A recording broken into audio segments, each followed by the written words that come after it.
to day 9 of Steps to Stardom course. So today I want to talk about expanding on your list of 100. So we wrote our list of 100 a few days ago and we talked about how to formulate that list.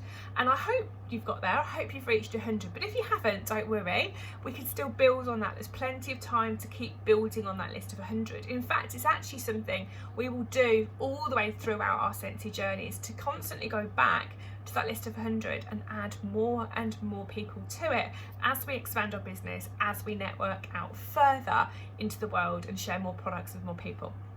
So today is a little bit about shifting mindsets. Often we don't write people's names down on our list because we think something about that person and therefore we don't entertain the idea that they could possibly want to try Scentsy.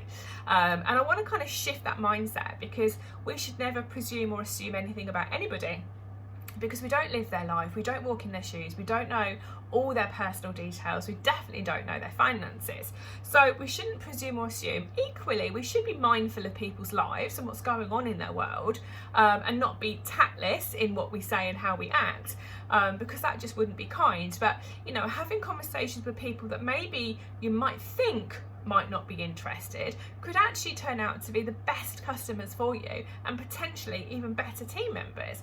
So it's all about kind of changing a mindset and viewing the situation in a slightly different perspective. So let me give you a couple of examples. You might have somebody that you know that's an amazing fan of glass jar candles.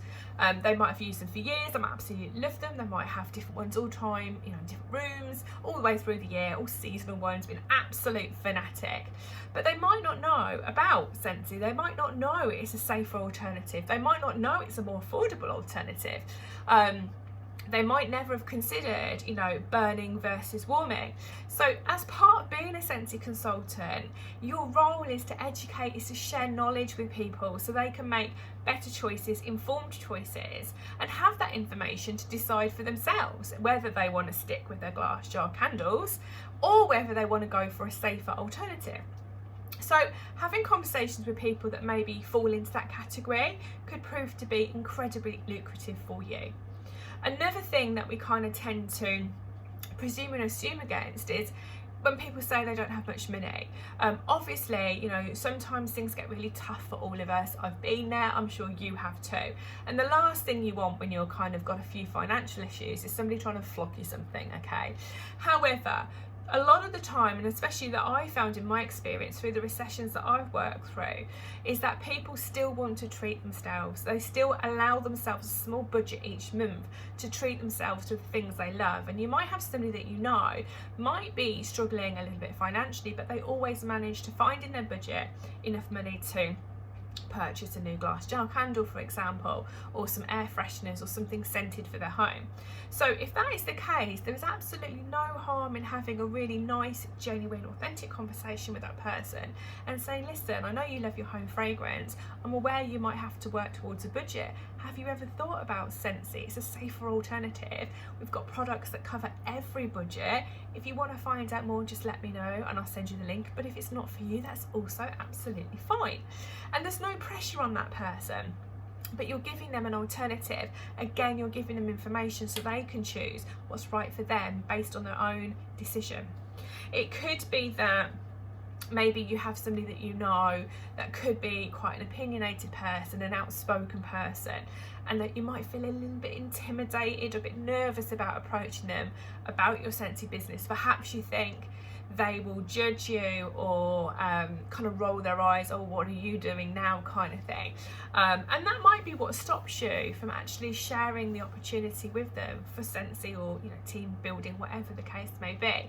So sometimes we have to push through our fears, and often when we push through them, something magical tends to happen.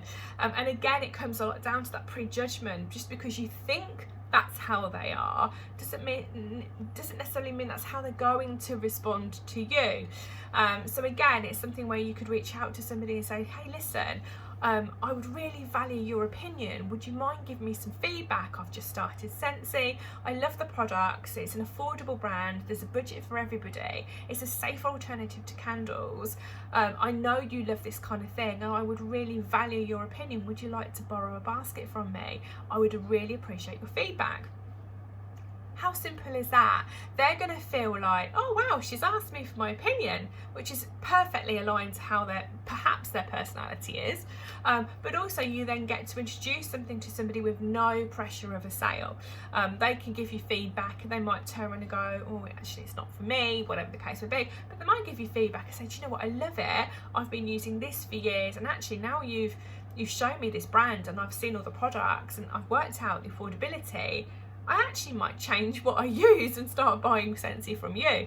So you can turn around situations really simply by being kind of more open-minded, seeing things from a different perspective, rather than that kind of closed mindset where you write people off. So I want you to rethink about all the people that you know, and all those people that you might have assumed and presumed about or prejudged about before and you didn't write their names down. I would love for you to go back to that list of 100 and write their names down, carry out the same exercise and establish their network with them, so you can add even more names onto your list of 100. This is something I want you to revisit over and over again in your Scentsy journey. Building that list of 100 and constantly working through it is part and parcel of networking, building relationships and forming bonds with people, receiving information, giving information. It's part of like the foundational side of the business where those relationships are formed. You have communication, you're clear with your communication, you share the information, you inform people of options they may never have even thought about, and actually that forms part of your kind of your reputation, if you want to call it, your business integrity, is that you are open-minded, that you see things from different perspectives, that you're not pushy, that you're kind, that you're understanding, that you want to help people to be able to afford the things that they love.